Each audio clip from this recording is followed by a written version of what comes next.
तो दोस्तों आज इस वीडियो में लेकर आया हूँ ड्रीम 11 और पूरे आरएमजी सेक्टर से जुड़ी कुछ अच्छी खबरें और कुछ ऐसी खबरें हैं जो शायद आपको पसंद ना आए। तो वीडियो को आखिर तक जरूर देखिएगा क्योंकि एक एक अपडेट्स आपके लिए काफी जरूरी है। अगर वीडियो पसंद आए तो एक लाइक जरूर कर देना और चैनल पर नए हैं तो चैनल को भी सब्सक्राइब करके बेल आइकन को ऑल पर सेट कर देना। तो चलिए फिर बिना किसी देरी के इस वीडियो को हम शुरू करते हैं। दोस्तों सबसे पहले बात करते हैं 27 मई को सुप्रीम कोर्ट द्वारा दिए गए उस बड़े फैसले की जिसने पूरे आरएमजी इंडस्ट्री को प्रभावित किया।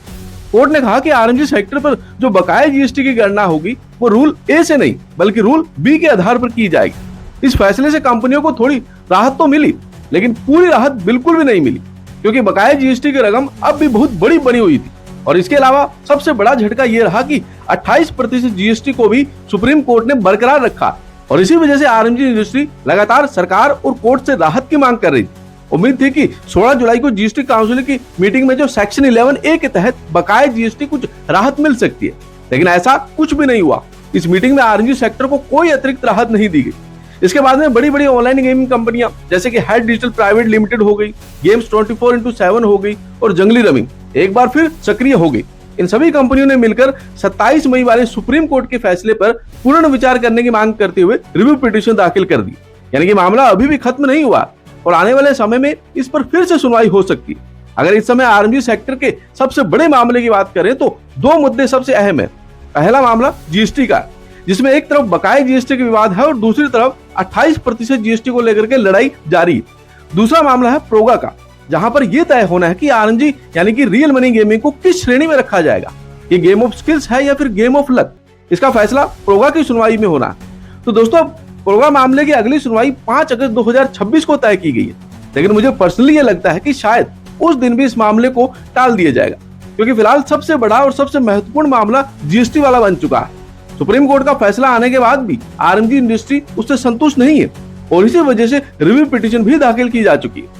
इसलिए आने वाले दिनों में जीएसटी वाला मामला भी सबसे ज्यादा चर्चा में रहने वाला है। अब बात करते हैं ड्रीम 11 की।